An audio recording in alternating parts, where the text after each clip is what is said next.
folks, it's law talk time. Love boat drama, all the line. The cases are wild, popcorn's free. Who's got the clips? My man Mike G. Court's in session, grab your seat. Love and lawsuits keep the beat. Truth or trouble, now's the time. It's the crumple shuffle, spit that rhyme. The clerk called the case, I was sitting in back. Two ladies marched in with paper stacks. First said, Judge, I need protection today. She sighed, alright, now have your say. She texted my man just yesterday. Girl, you was posting pics in lingerie. Judge rolled the eyes at the awful sight. Ladies, this is court, not a UFC fight. Screenshots flying, papers galore. Printing out text like a copy store war. She stole my man, that's for sure. That B ain't nothing but a 304. Judge rubbed the Temple's crowd, gassed and shocked. They arguing louder than a tick-tock block. One shout, she crazy, two scream, she more. That man's home in bed with 3 and 4. The behavior in this case is disgusting. I never want to hear it again. Court's in session, grab your seat. Love and lawsuits keep the beat. Truth or trouble, now's the time. It's the crumple shuffle, spit that rhyme. Next on the docket, a custody fight. Dad in a tie, mom dressed for spite. Judge said, well, what brings you here? The room went still so all could hear. Mom ran off with a brand new crew. Left Pop to try a menage a two. It's no big deal, she tried to explain. The courtroom chatter near broke the chain. Pop's lawyer had enough, fully irate. Let me break it down for the magistrate. Left the kids all alone on the couch in fright. Shacked up in bed with the throuple all night. Gavel came down with a loud report. Custody flipped, mom lost support. Dad's got the kids, he's living free. All mom got was an STD. Now, if anybody thinks this is okay, I am in the wrong world. Ma'am, are you a whore? Court's in session, grab your seat. Love and lawsuits keep the beat. Truth or trouble, now's the time. It's the crumple shuffle, spit that rhyme. Last case today, we're going through. Got a fella in court who's got no clue. Said, Judge, I need my fair share. She threw me out, but I still care. His ex said, care, boy, please. You care for my house and utilities. Paid your rent, your meals, your phone and gas. Now you up here just showing your ass. He grinned real slick, said, babe, don't trip. Let's ask your little sis to join our shit. Room froze up, judge dropped his pen. Said, son, this ain't temptation then. He left that court with a fine to pay. No crumple, no house, no place to stay. Some chase clout and some chase bliss. You don't find love in a mess like this. Who do you think you are? Why would you do this? Court's adjourned, you're free to go. Take heed, stay away from a 304. Mind yourself, cause there's no doubt Mike G won't come to bail you out.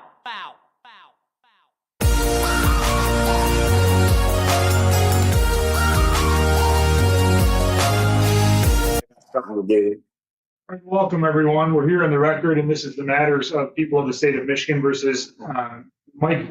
Yeah, like I said in the comments, Bob Myers got into the liquor cabinet and the AI, and that's what happened. The rest of this is mostly Zach's fault over at Law Nerds Unite. Matthew John Lehman. These are 4 different files. Alyssa tried to send me this as well. 25-3400FH, 25-3401FH, 25-3402FH, and 25-3404FH. Counsel, if you could place your appearances to begin, please. Jeremiah Buffalo Wargo P77997 on behalf of the people. William Pfeiffer P45236 on behalf of Matthew Lehman. Thank you. And sir, are you Matthew Lehman? Sir, are you Matthew Lehman? Am I Matthew Lehman? Yes, I am. Mr. Lehman, we're here today. Counsel, I'll start by addressing you. I'm Judge Hunter. I'm from the 46th Circuit Court, which is Crawford, Otsego, and Kalkaska. I've been assigned by the State Court Administrator's Office. I know this is an Alpena County 26th Circuit Court case. I want to first make sure I'm here for the right purpose in terms of my understanding. It looked like this was an arraignment on an information. Is that accurate, Mr. Pfeiffer? It is, Your Honor. Have you had a chance to go over all of those informations, the various 4 different cases with Mr. Lehman? Your Honor, I was not able to go over it today, but I have went over it with him in the past, yes. Mr. Lehman, you appear demonstrative to me, and you were just making this motion with your hands. I don't know what that means, so why don't you try to explain it for me? Oh, you were just asking him if he just went over everything with me. We didn't have enough time to go over everything. There's a lot more I want to go over with him.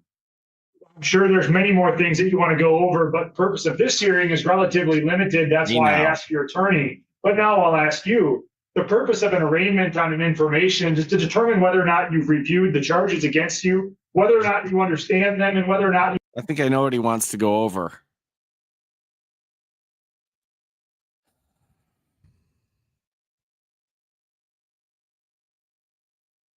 you understand the maximum penalties. That is not a question of whether or not you agree with the charges or if you need more time to talk with your attorney about them. That's why the limited question to your attorney was what it was. So the question for you, Mr. Lehman, is, do you want me to read the charges on the open court record, or do you know what the charges are?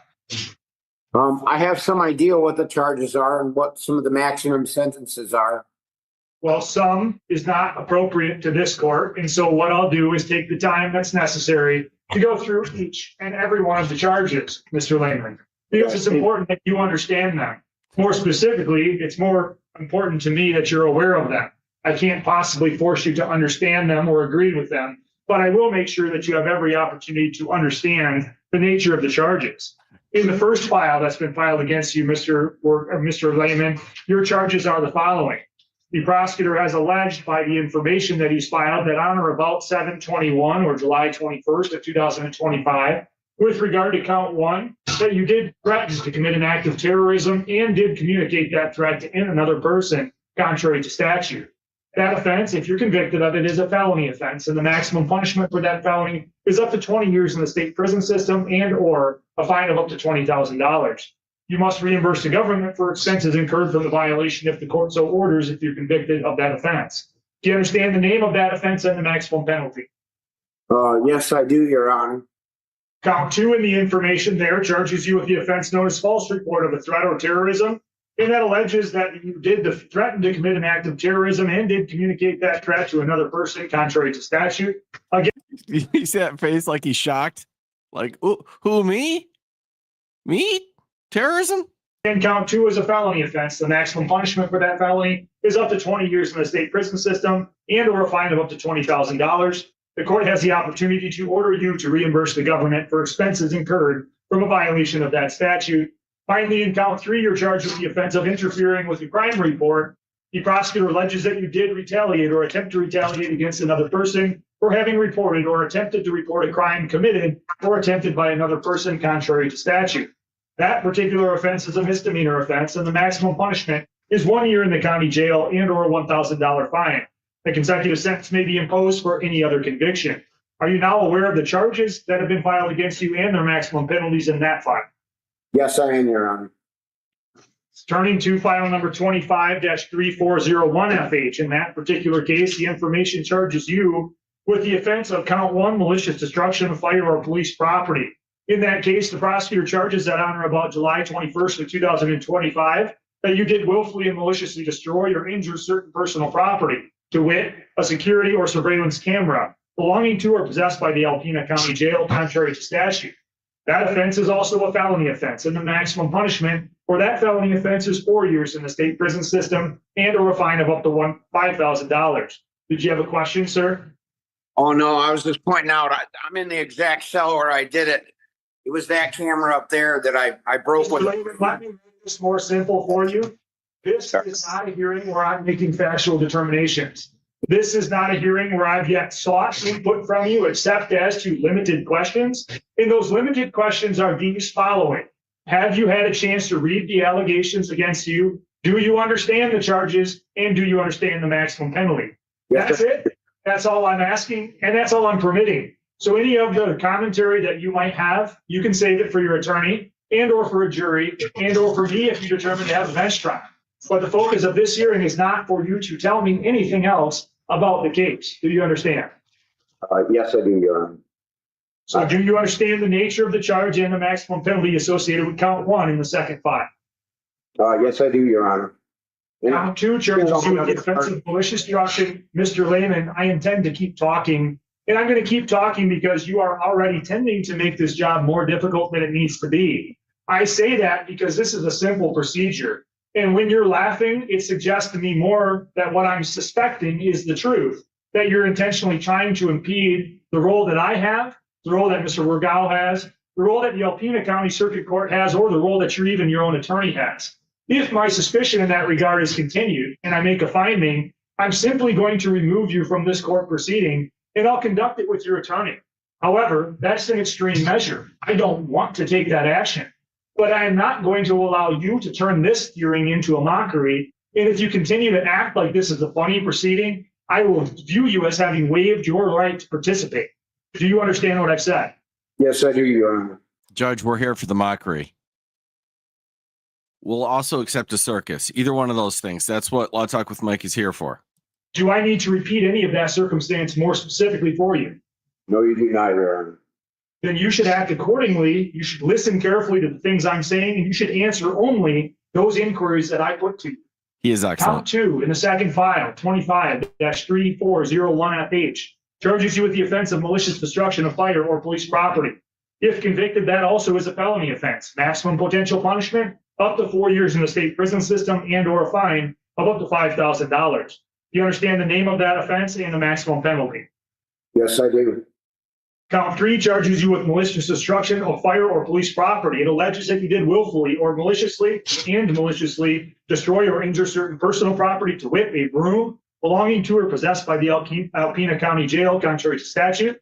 Again, that offense is a felony offense. The maximum punishment is 4 years in the state prison system and $5,000 maximum fine. Do you understand the maximum penalty associated with that offense? Yes, I do, Your Honor. Each of those 3 counts are subject to what's called a habitual offender second offense notice. If you're convicted as a habitual offender second offense notice, the effect is that each of those felony offenses is punishable by 1.5 times the amounts that I just said. So, for example, count 1, count 2, and count 3, rather than having a 4-year maximum, would have a 6-year maximum under the statutes. Do you understand that maximum penalty? Yes, I do, Your Honor. With regard to file 25-3402FH, Mr. Lehman, you are charged with several different offenses therein. With regard to that case, the prosecutor alleges that on or about July 21st of 2025, in count 1, that you committed the offense of home invasion first degree. The allegation reads and claims that you did break and enter or did enter without permission a dwelling located at 1000 US 23 North, and while entering, present in, or exiting, did commit an assault, and while entering, present in, or exiting the dwelling, Brandy Allen Bridges was lawfully present therein, contrary to statute. That offense, if you're convicted, is a felony offense, and the maximum punishment for that felony is up to 20 years in the state prison system and or a fine of up to $5,000. That offense is also punishable by consecutive sentencing if you're convicted of any other conviction arising from the same transaction or occurrence. Do you understand the nature of that charge and its maximum penalty? Yes, I do, Your Honor. In count 2, you're charged with the offense known as criminal sexual conduct in the 4th degree, force or coercion. The prosecutor reads and alleges that you did engage in sexual contact with another person, to wit, Brandy Allen Bridges, using force or coercion to accomplish the sexual contact contrary to statute. Do you understand that allegation so far? Yes, I do, Your Honor. That is a Tier 1 offense under the Sex Offenders Registration Act if the victim was 18 years of age or older. It's a Tier 2 offense if the defendant has a prior conviction for a Tier 1 offense. It's a Tier 2 offense if the victim was between the ages of 13 to 17 inclusive. And it's a Tier 3 offense if the victim was under 13 years and the defendant was 17 years of age or older. It's a Tier 3 offense if the defendant has a prior conviction for a Tier 2 offense. Take notice that pursuant to the statute, upon bind over to the circuit court, the district court judge shall order the defendant to be tested for venereal disease, hepatitis B infection, and the presence of HIV or an antibody to HIV. If that judge determined that there's a reason to believe that the violation involved sexual penetration or exposure to a bodily fluid of the defendant. If the district judge made that determination that testing is not required, then upon conviction, the court must order you to be tested. Do you understand those provisions? Yes, I do, Your Honor. The maximum penalty for that offense, it's called a high court misdemeanor. In Michigan, that's also known as a felony. That's because it's punishable by more than 1 year in the county jail. The maximum penalty for that offense is 2 years in the state prison system and or a fine of up to $500. Are you aware of that maximum penalty? Yes, I am, Your Honor. Count 3 charges you with the offense of police officer assault, resist, or obstruct. It alleges that you did assault, batter, wound, resist, obstruct, oppose, or endanger Terry Curtis, who was a police officer with the Alpena Police Department, that the defendant knew or had reason to know was performing his or her duties contrary to statute. That offense is a felony offense with a maximum punishment of 2 years in the state prison system and or a fine of up to $2,000. A consecutive sentence can be imposed under one statute if the assault was committed in a place of confinement or under a separate statute for another violation arising from the same transaction or occurrence. Do you understand the nature of that charge as well as its maximum penalty? Yes, I do, Your Honor. Again, for these charges, the prosecutor suggests that you are a habitual offender second offense notice. If that's found by the court to be true, that means that each of the penalties that I've just outlined is increased by 1 1/2 times. That means count 1, home invasion first degree, could carry with it a maximum of 30 years in the state prison system. Criminal sexual conduct fourth degree in count 2 could carry with it a maximum of 3 years in the state prison system. In count 3, police officer assault, resist, or obstruct could carry with it a maximum of 3 years in the state prison system. Are you aware of those maximum penalties under the habitual claim? Yes, I am, Your Honor. Finding claim 25- case number 25-3404FH, the prosecutor alleges that on or about July 11, 2025, with respect to count 1, that you did make an assault upon Thomas Michael Patel Jr. by strangulation or suffocation, contrary to statute. That is a felony offense with a maximum potential punishment of up to 10 years in the state prison system. Wait, I didn't know you couldn't do that. Is that frowned upon in Michigan? And or a fine of up to $5,000. DNA must be taken upon your arrest. If it was not taken upon your arrest, it would be ordered to be taken upon your conviction. A consecutive sentence may be imposed under the statute if the assault was committed in a place of confinement. Do you understand the maximum penalties associated with that charge? I do, Your Honor. You're also charged as a habitual offender second offense notice, meaning that if you were convicted, that penalty would rise by 1 1/2 times, meaning the maximum penalty is 15 years in the state prison system for count 1. Do you understand that? Do. Count 2 charges you with the offense known as assault with intent to maim. That alleges that you did make an assault upon Thomas Michael Patel Jr. with the intent to maim or disfigure said person by cutting or tearing off an ear, contrary to statute. That is also a felony offense. That felony offense is punishable by a maximum of 10 years in the state prison system and or a fine of up to $5,000. DNA must be taken upon your arrest. If it was not taken upon your arrest, it would be ordered by the court to be taken in the event you were convicted. And a consecutive sentence may be imposed under the statute if the assault was committed in a place of confinement. Once again, you're charged as an habitual offender second offense notice, making the maximum penalty for assault with intent to maim up to 15 years in the state prison system. Do you understand the nature of that charge as well as its maximum penalty? Yes, I do, Your Honor. You have the right to remain silent throughout these proceedings. If you don't remain silent, anything that you say on the open court record or in any writing could be used against you. You have the right to be represented by counsel. Mr. Pfeiffer is going to do that adequately for you. Mr. Pfeiffer, with that reading, do you have anything formally that you would like to cover further in terms of the arraignment on the information? There's just one issue. I'm not sure if Mr. Wergo is aware of this, but count 2 of the last file, the assault with intent to maim, was dismissed at the district court level. So clarification. Is that correct, Mr. Wergo? I do believe it is, Your Honor. All right. And so all of the other charges, though, still remain. Is that right, Mr. Pfeiffer? absolutely, Your Honor. All right. So that is a fair and important clarification. Count 2 in that last file, assault with intent to maim, has been dismissed. Are you now aware of that, Mr. Lehman? Oh, yes. Yes, I am, Your Honor. All right. Then with that, would you ask that not guilty please be entered on behalf of your client, Mr. Pfeiffer? I do today, yes, Your Honor. My ordinary practice is that after an arraignment, I'll give the defense attorney, typically an option. We can either move right into a pretrial or a status conference, or at your request or at Mr. Lehman's request, and it seems to be his, we can set this out for a new status conference and give you further time to discuss with Mr. Lehman. If that delay comes from his request, obviously that would affect how quickly he could have anything done in this case. But I generally would leave that to you. Did you have a request for the court today, Mr. Pfeiffer? Judge, I would like a little bit of time upon bindover and my discussions with Mr. McLennan. It was anticipated that we'd have some discussion about a potential resolution. We have not been able to do that yet, so I'd like a little bit of time to try to do that if the court is willing to give us that time. Mr. Lehman, you understand that if I grant your attorney's request for an adjournment, it's going to do several things. Number one, it will give you more time to talk with him, which sounds like you had asked for. But number two, it's also necessarily going to prevent you from doing anything else in this case. For example, asking me to set the matter for trial or accept a plea. So it's going to slow down that process. Do you understand? Do you know how long it will do that? Do you have any idea? My typical motion days, and it will be a little bit different in this case. I typically have criminal motion days about once a month. In some counties, I'm in 3 different counties, so this would be the 4th. In some counties, I have status conference or plea hearings every 2 weeks. But in the 26th Circuit Court, it's a little bit more difficult because I have to coordinate with 26th Circuit Court staff. My staff has to coordinate with the other attorneys' offices. So it's not always as quick. So the answer I can give you is I could try to schedule this for another hearing in about 2 weeks, or I could schedule it in about a month. But generally, that's what we're going to be looking at. Well, the sooner the better.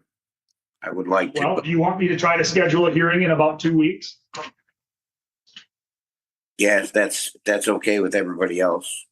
Mr. Pfeiffer, do you think if I give you that 2-week time frame that would reasonably give you time to both discuss with the prosecutor as well as with your client? It would, Your Honor.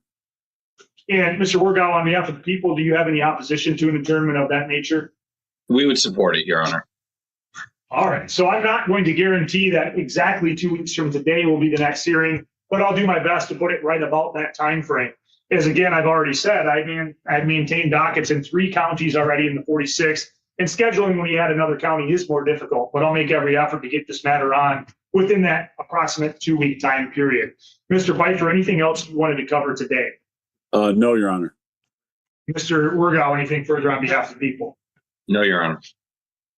All right. Thank you. We will see everyone in about 2 weeks. For now, we're going to be conducting these matters via Zoom. If there's a specific need for an evidentiary hearing or otherwise where in-person proceedings would benefit the parties or the court, attorneys, you can bring that up to me and I'll consider it. But for now, we're going to consider these matters via Zoom. Okay. Thank you. All right. Thank you very much, Your Honor. Thank you.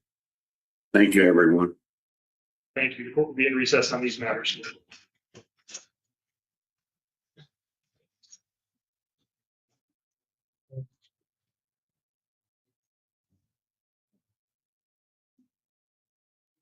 Person at the Wexford County Jail, please state your name. Uh-oh.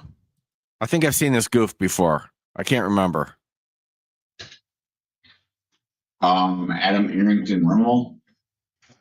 This is case number 2539540M, the people of the city of Cadillac versus Adam Arrington Rimmel. Appearances counsel. Warren from the Aspen people. And I'm Jeff Harrison. I'm here on behalf of Mr. Rimmel. Mr. Harrison, I show Mr. Hotel as the attorney of record. Are you filling in for him today? Indeed, apparently so. All right. Thank you for that clarification, Your Honor. I didn't even realize that myself. Mr.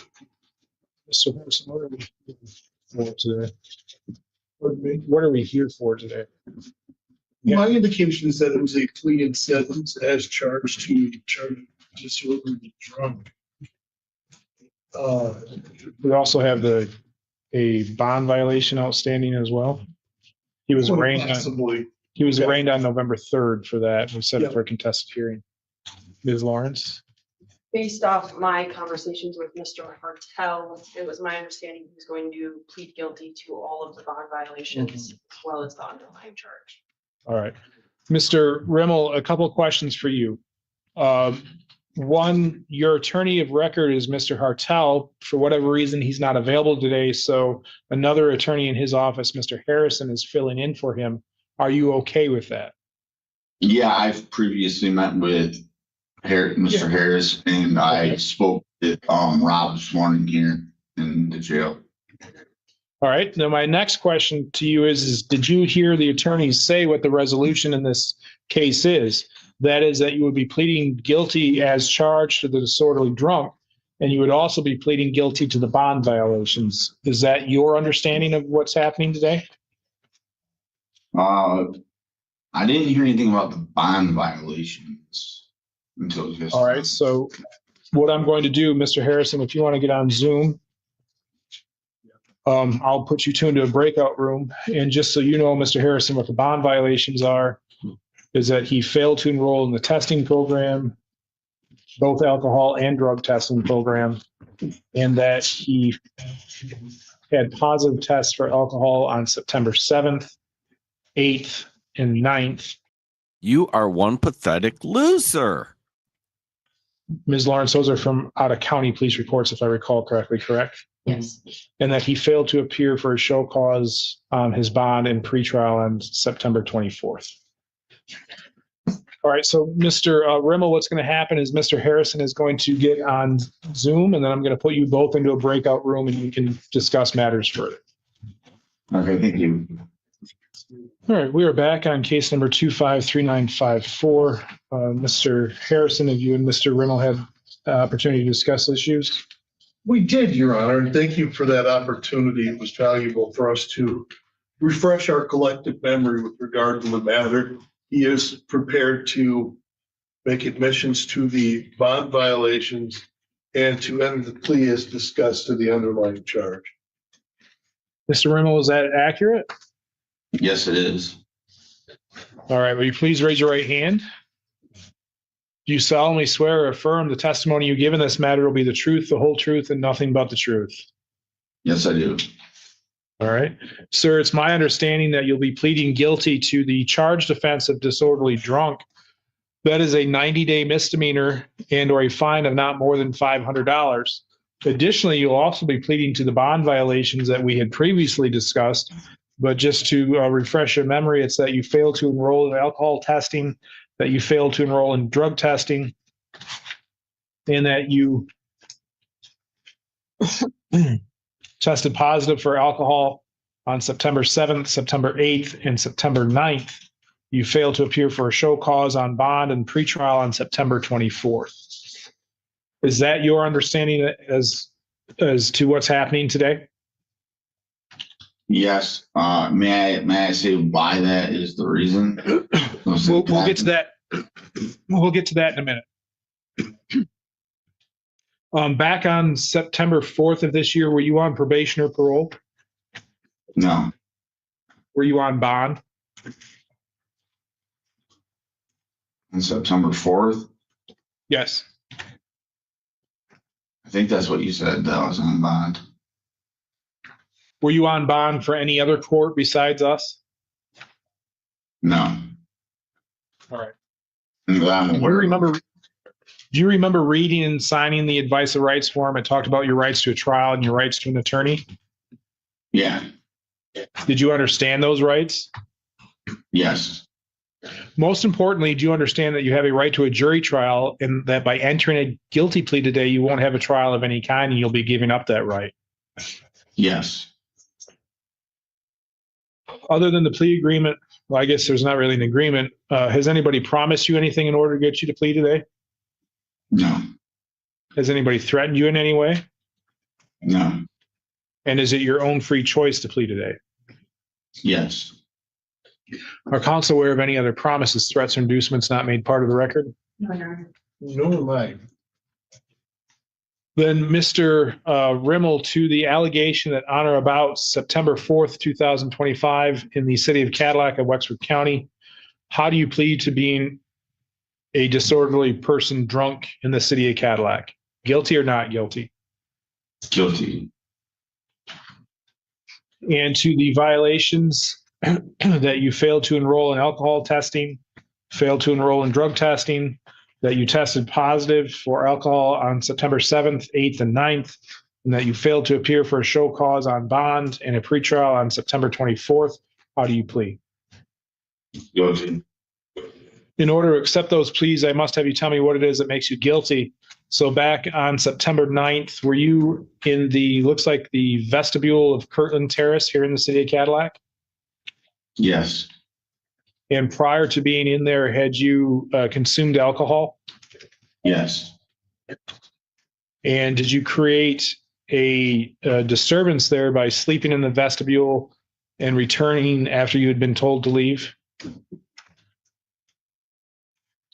Yes, I was there sleeping. And is it true that you're not a resident of Kirtland Terrace? Yes. Did you have any lawful reason to be at Kirtland Terrace? No. Well, I believe I was confused as to which apartment my friend was at. That's why. Okay. He like looked away and tried to think of. He's like, I don't know. Can I make up a reason so that I should have been there? To his credit, he's like, nah, I don't really have a reason. All right. And is it also true that you failed to enroll in drug and alcohol testing as required by your bond? Yes. And that's And what is I it true? I was going to explain why I didn't do that. Okay, you'll get your chance. I'll give you that chance. And is it also true that you tested positive for alcohol by interaction with law enforcement on September 7th, 8th, and 9th? Yes. And is it also true that you failed to appear for a show cause and a pre-trial What? Positive for alcohol? I find that incredibly easy to believe. on September 24th? Yes. And did you know about that date? No.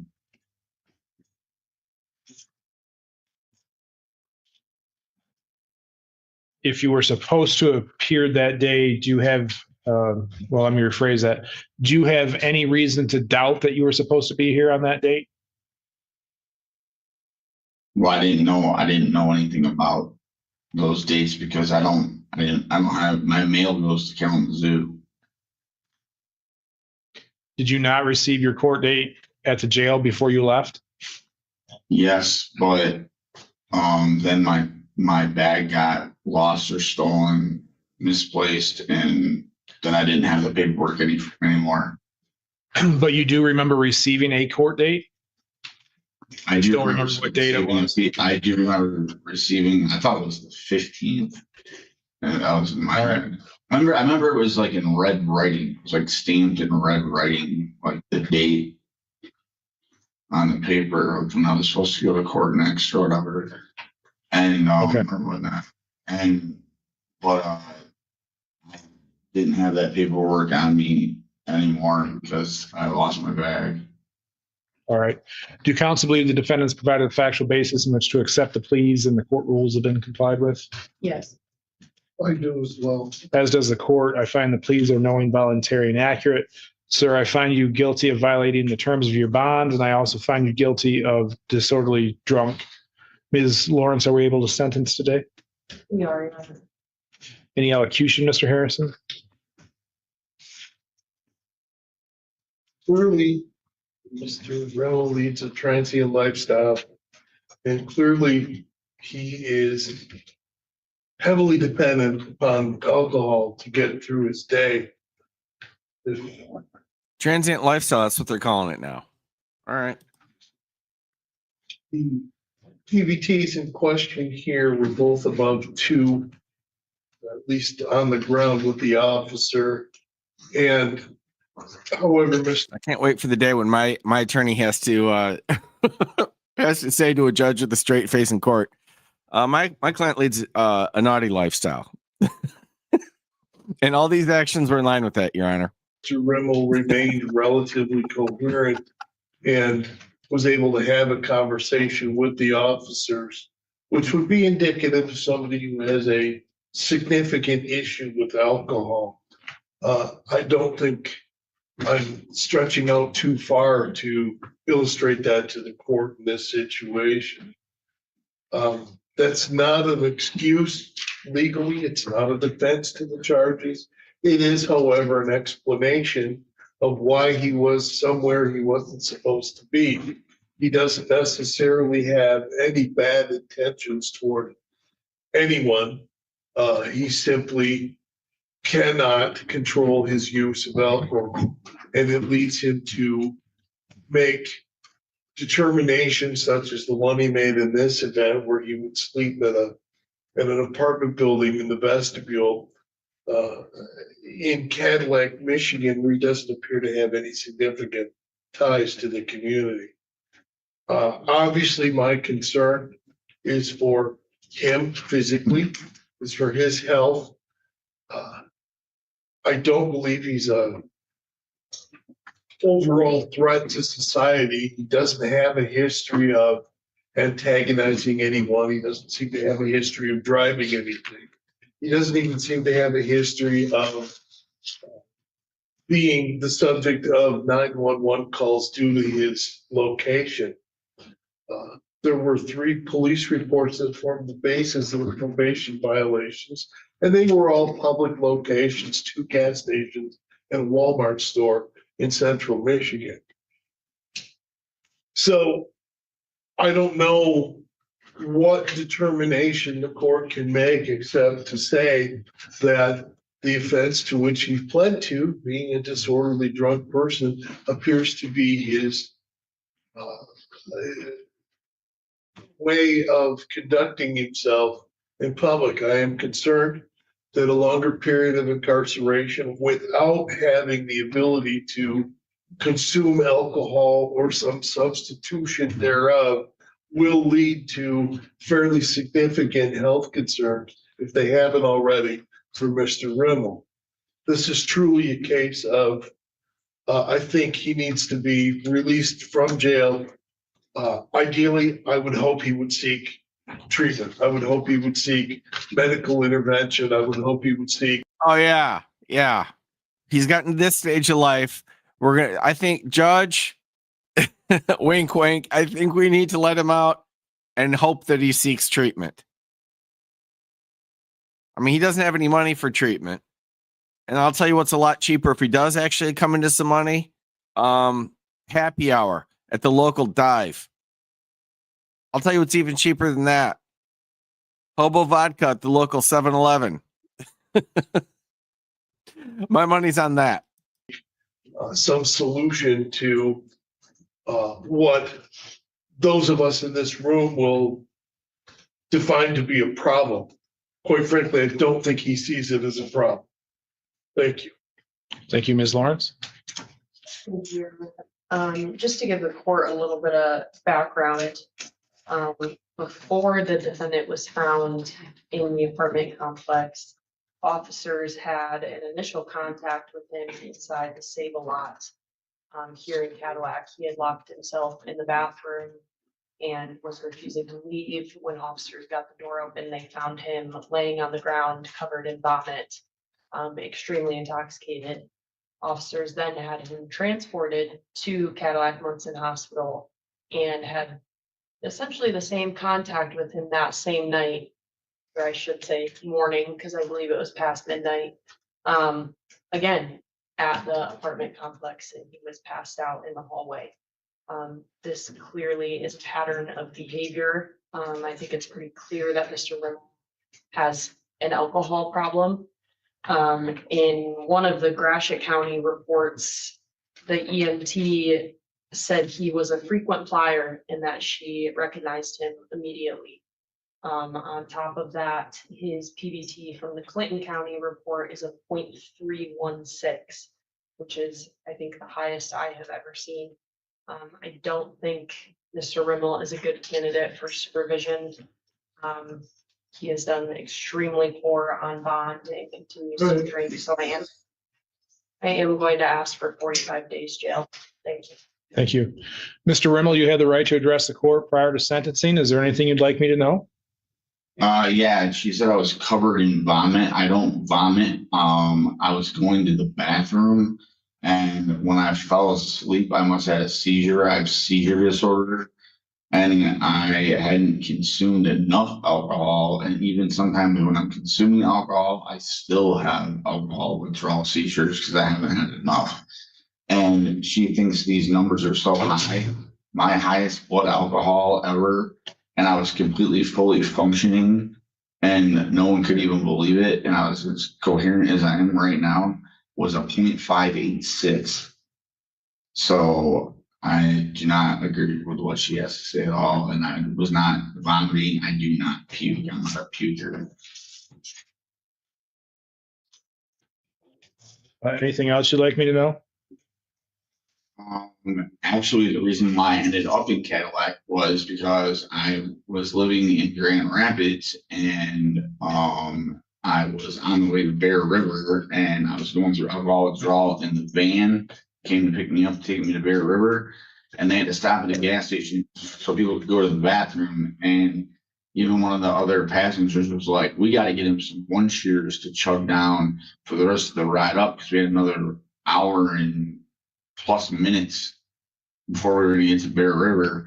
And it's like, he's not going to make it, dude. He's going to have a seizure. And no more than did the guy come around to try to get me out of the van to get me into the gas station to go to the bathroom.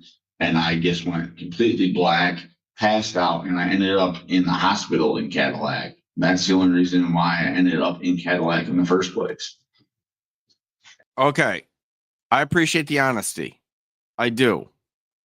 And all joking aside, you have two options: incarceration or a lockdown facility. That's it. That's it. Anything else results in harm to you or somebody else. Period. End of statement. Those are the only two options on the table. How are you doing now in the jail without alcohol? You've been in there for about 4 days this last go around. I'm on Librium. Okay. All right. Now, you had also said earlier that you wanted to talk about why you had some of the bond violations. Do you want to address that at all? Greg's getting cranky in his old age. I love it. I love it. I think we've been a good influence on him. Oh, the bond violations. Well, I didn't know anything about the court date. I don't, like I said, my mailing address I gave, they said, what's your address for mail? And I gave them the Kalamazoo address. So if I'm stuck in Cadillac or in Gratiot County, I'm not in Cadillac. I mean, I'm not in Kalamazoo. So how would I didn't know anything about the court dates. Okay.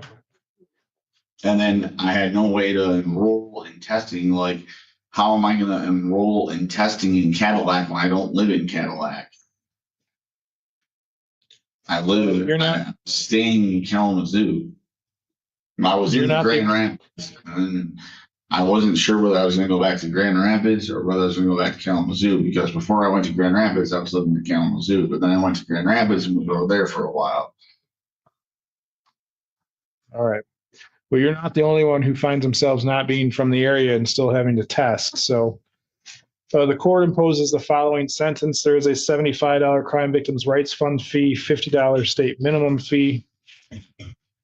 Sir, I assume you're still unemployed. Is that accurate? Yes. The court will waive the fines and costs. Attorney fee, Mr. Harrison?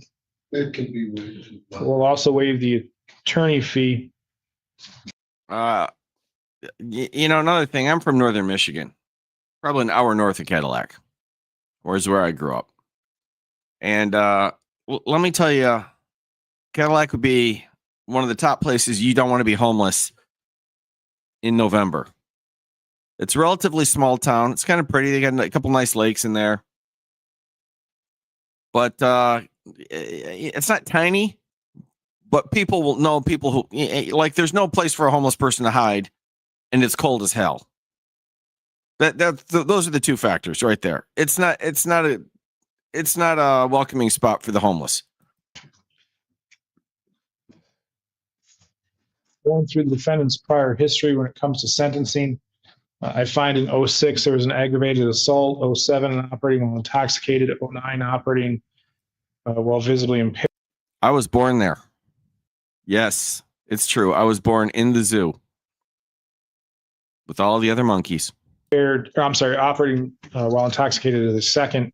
19 trespass, 21 attempted false bomb threat, 22 illegal entry, 22 disturbing the peace, 22 disturbing the peace as a disorderly drunk, and 23 an attempt to resist and obstruct, 25 trespass, and another trespass in 25.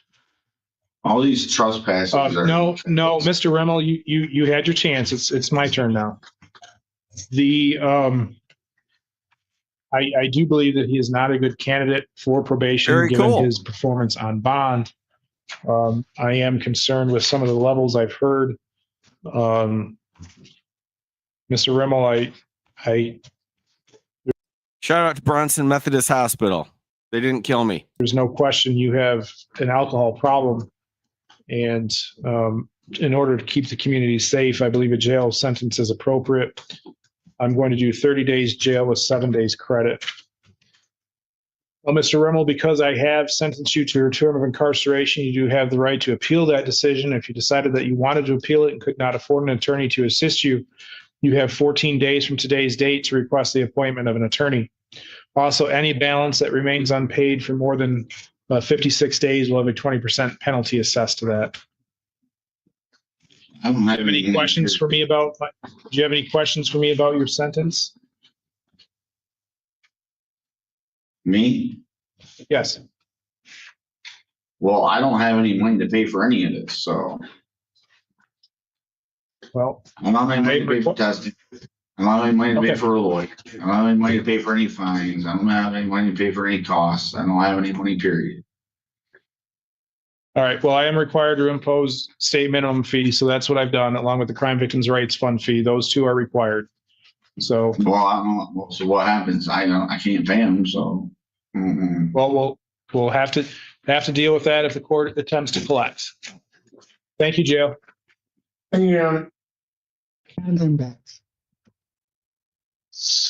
All right, this is State of Kansas versus. That was a downer happy hour. I'm not going to lie. It was interesting. But I hope somebody gets on. I hope somebody gets on Regere's nerves here to make up for it. That's all I'm saying. This is Dustin Fisher, 24 TR 225. Council state their appearances, please. Jared Regere on behalf of the state.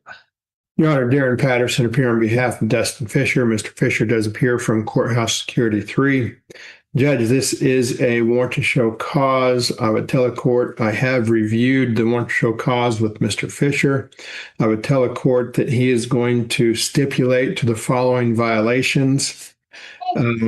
First of all, there is an addendum report or addendum allegation that specifically that allegation has to do with Butler County Case 25 CR 161, where Mr. Fisher has entered a plea of guilty to possession of fentanyl. And that happened during a time when he was on probation in this case. He does stipulate to that and does have sentencing coming up on that. Further, he does stipulate that he has not paid fines, costs, and fees. He does stipulate that he has not provided proof of employment to his ISO. He further stipulates that on 2 other occasions, he did not report to the ISO police contact within 48 hours. Those are the stipulations he is making at this time, Judge. Mr. Regere, is the state willing to drop the other allegations and accept the stipulation? Your Honor, it would appear that on the record, counsel for the defense has indicated the defendant will stipulate to the violation in the addendum as well as not paying fines, costs, fees, not providing proof of employment to the ISO, and not reporting police contact. The state has no objection to proceeding on those stipulations alone. Your Honor. Just a moment, Mr. Williams or Mr. Fisher. I'll be right with you. Yes. All right. Okay, Mr. Fisher, the attorneys have told me that you're stipulating or agreeing that you violated the terms of your probation for the things that they mentioned. Is that correct? Yes, Your Honor. For the not reporting the probation or to my probation officer that I had police contact, I didn't have a okay. Hold on a minute. I'm going to give you an opportunity to make factors later on. Okay. I've announced my decision. Right now, I've got a few questions to be sure Yes, Your Honor. what you're doing. Mr. Fisher, do you understand that you have a right to a hearing where the state would have to show by probable cause that you no, a preponderance of the evidence. I'm sorry. Preponderance of the evidence that you violated these terms of your probation? Yes, Your Honor. Basically, the state that would have a hearing where they would prove to me that you made these violations. So you understand you have a right to that hearing? Yes, Your Honor. And you understand that with a stipulation, you're agreeing to those violations and the court can sentence you. Looks like when you were sentenced in May of 24, Judge Webster gave you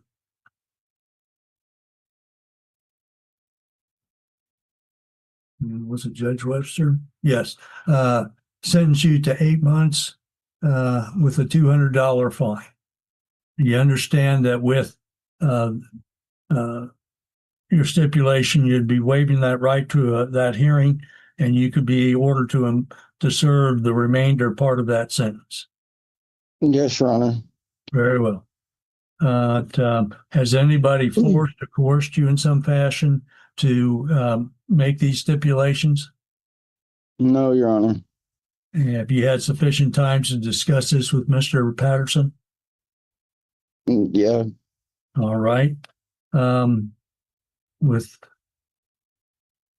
I do find that the plea or that the waiver hearing is knowingly and voluntarily entered with the advice of good counsel that there is, and I do find he's violated the terms of his probation as stated in those. The other allegations are dropped.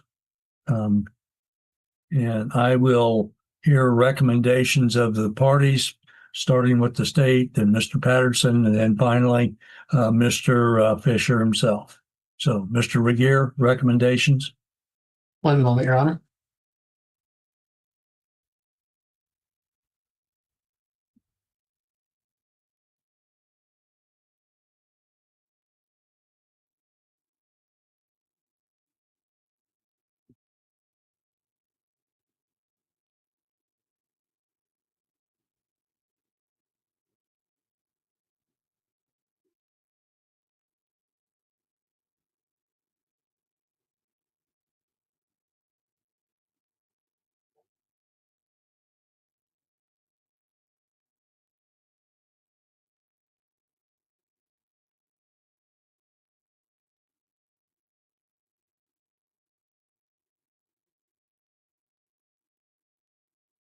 Your Honor, this appears to be the second request for revocation in this matter. The state's information is that previously a journal entry of probation violation was filed with the court. It would appear that this came before a hearing back in June, where the court did where the court found that the defense stipulated to a number of violations. At that time, the court did order that the defendant serve a 48-hour sanction and then return to reporting probation for a period of 6 months. In light of it would also appear that the first hearing on the request for revocation currently before the court occurred approximately 1 month prior to today's date, and within approximately 3 to 4 months of the last request for revocation of probation was concerned. With all that being said, the state is recommending that the court pursue outright revocation, that the defendant be ordered to serve his sentence. Very well. Mr. Patterson? Judge, I am going to bifurcate the defense's request in this case and have basically two different requests for the court to consider. First one is a request for the court to continue the disposition in this case. The reason behind that request, Your Honor, is as stated and stipulated to by Mr. Fisher. He has a felony case set before Judge Rickey. That is amended information, 1 count, possession of fentanyl, level 5 drug felony. It's believed it's going to be Senate Bill 123 case. That case is set for sentencing on December 5th at 1 o'clock in front of Judge Rickey.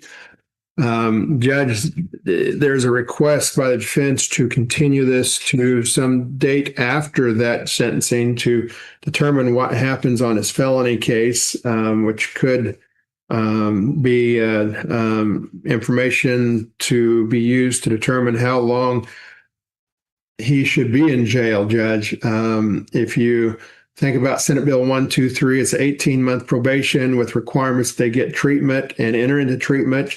That 8 months in jail first might severely interfere with his ability to become clean and a good community member. So we'd ask the court to, first of all, continue disposition. If the court elects not to continue disposition, Judge, we would ask the court to order a sanction and reinstate probation. The violations as listed, Judge, that he had 2 occasions of police contact, one in July and one in September 7, and that he had not reported that till September 19, according to this report. My client has told me he had some communication phone issues, that he reported those when he got into his probation officer. He tells me he is currently employed and can provide some proof of that. Judge, he is also,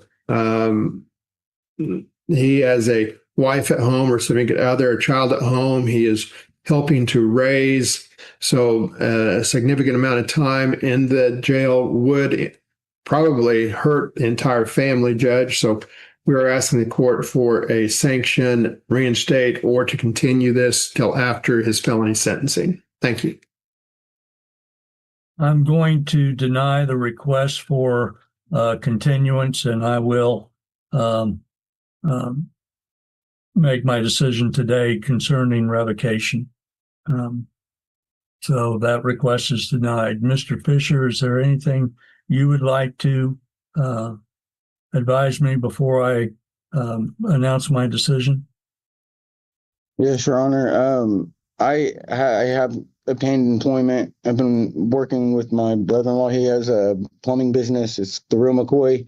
And I've also been doing it's a side job, but scrapping metal with this guy that contracts through, I think I want to say Simmons Well Service. And I have been working. That's what I'm trying to say. And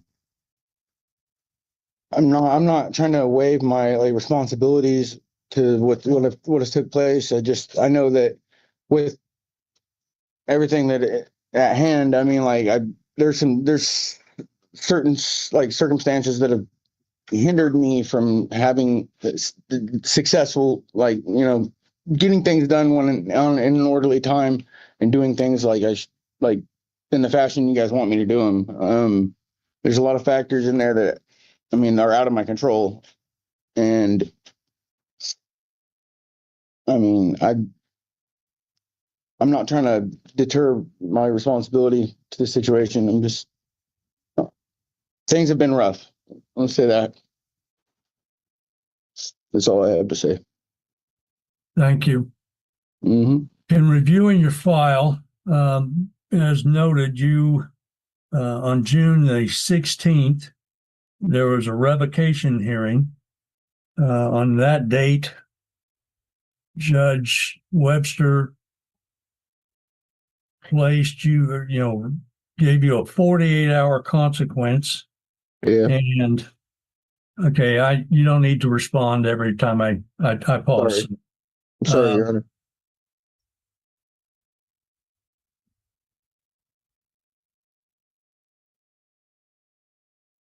You had numerous violations, including that you were unsuccessfully discharged from alcohol and drug counseling in February of 25, admitted to drinking alcohol, did not provide proof of employment, many of the same sort of behaviors that we're here today. In fact, here we are. In fact, just like the last guy, you're one pathetic loser.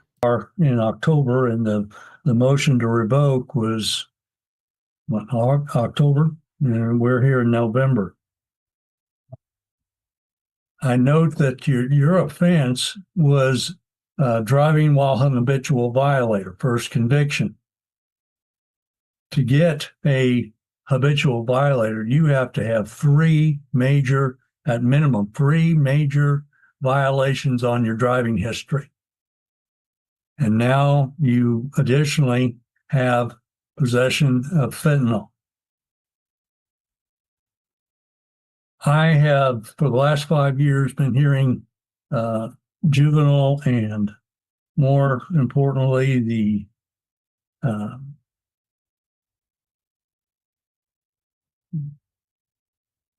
not the care and treatment, but the cases concerning children.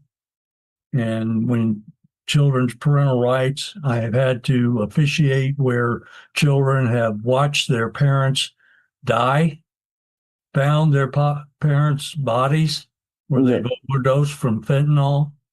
Watched two of them that had watched Narcan bring a parent back, only to have that parent overdose again and die at a later date. I don't think I'm doing you any favors by letting you loose. Your Honor, I haven't done fentanyl since February. Sir, I haven't done it since February, though. Just stop. You have violated as many terms of a probation as I can recall seeing for a long time. Which is number one, wrong. You knew what your sentence was. You violated it. Judge Webster gave you another opportunity. And then what'd you go and do? You committed a felony. I am not going to release you. I'm going to order that you serve the remainder of your 8-month sentence. In that period of time, I hope you do get the treatment that you need and so forth. But I am not going to risk you getting behind the wheel under the influence of something and killing somebody, including yourself. I'm not putting this up. My daughter, Your Honor, I haven't done fentanyl at all. Sir, you've heard my ruling. You knew you had a daughter before you did all of these things. So I'm not going to use your parenthood as an excuse for what you're doing. I made the ruling. You are remanded to the sheriff's office to serve the remainder of your sentence. Good luck to you. The matter is adjourned.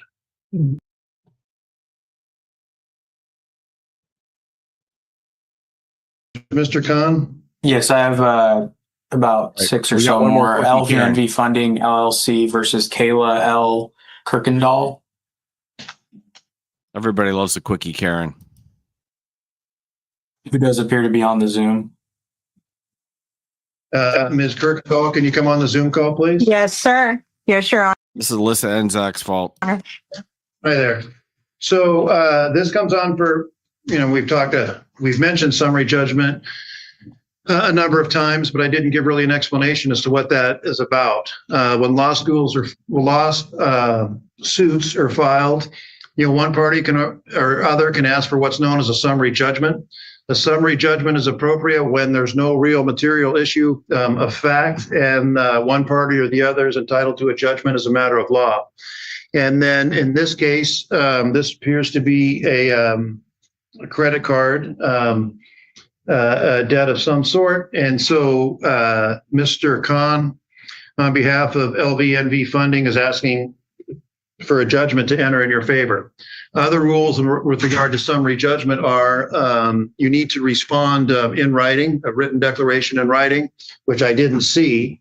And so I guess I'll hear from which you need to do to contest the summary judgment motion. So I guess I'm not sure what you're expecting to have happen here today, but that, Your Honor, I did not know about. I received these papers and I did not know, Your Honor, that I was to respond to the judgment of summary. If I could do that now, that would be great over this Zoom call. As I will the judgment of summary. I'm going to stop it for a second. No, it needs to be writing under the rule. And you did get a copy of the rule. The civil rule that outlines the procedure for summary judgment was there. And that outlines how you need to respond. So no, you need to put together a declaration or written affidavit to do that. So if you want to, hang on just a second, I'm not quite done. I'll give you a chance to respond in a minute. I can set this over for a period of time to give you a chance to file all that, but there will be a cost associated with that in that, Mr. Khan has been here expecting to have this matter argued, and that's not going to happen. And if there is a response that that this isn't your debt or somebody else accrued this debt, then I'll give you a chance to do that, but there will be a small cost involved in that. Otherwise, a judgment would enter now. Your Honor, I'm not working at this time. So even if a judgment was put, I don't have a job at all. I'm not working at this point. I'm Right. not working at all. And I also, at one point, did try to contact them to set up payment arrangements before it got to this point, and they told me no. Your Honor, I am a neurodivergent person with complex PTSD. I was willing to set up payment arrangements, and they flat out over the phone told me no. So, I'm not working at this time, and the amount that they are asking for, even if I had it, would go towards my rent and living expenses. My apartment costs me almost $2,000 a month, Your Honor, and that's also not including other utilities and other things that I have to pay for as well. Okay, so ma'am, I appreciate all that, and but the only issue in front of me, and the only issue I can decide, is whether or not a judgment should be entered or not. That's also my experience in terms of these collection agency cases. Once a judgment is entered, the collection agencies are much easier to deal with, and but I can't. I'm really limited in what I can or can't do. And what, they made a motion to have this judgment, and I either say yes, and the judgment gets entered, or no, that this is, and there are some issues of material fact sometimes. And again, if you have some, I'll give you an opportunity to present them. But the issue is just, should the judgment be entered or not? Is this debt legitimate or not? And that's what's going to be decided today. To determine whether or not, hang on, man, I'm not quite done yet, please. And so that's what I need to know from you as to how you want to proceed. You want this, again, if you don't have a response, then a judgment would enter today. If you want to give a response to this, and those things you talk about are very important. I agree with all of that. But the only issue that I'm to decide, and the only issue that's going to happen here today, is whether or not a judgment should be entered or not. I would like to then file whatever documents that I need to file. And I will figure out how to pay that. But yes, there is also some other stuff that I was reading over in just the court papers that I received. And like I said, it never gave me anything about how to file. I did do the initial stuff when that stuff came in about filing an affidavit. I turned all of that stuff in beforehand. But as far as this goes, I would like to have a little bit more time to gather whatever I need to present my case. This will be reset then to March 6th, but we'll require that you pay $100 in terms for that.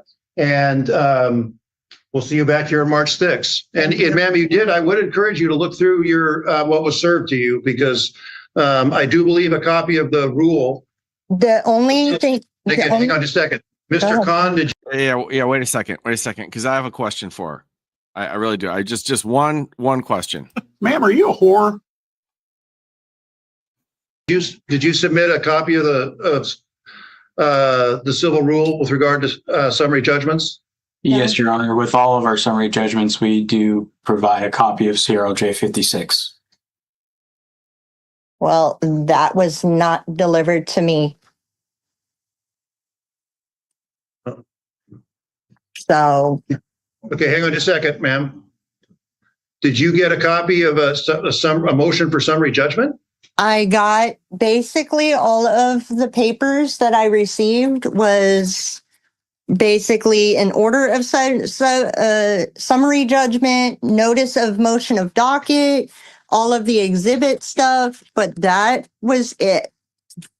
In the exhibits, it's there. Again, I would encourage you to go look through that more carefully. Okay. Yeah, I will definitely. We'll see you back here on March 6th. Thank you, Your Honor. You're welcome. And Mr. Khan?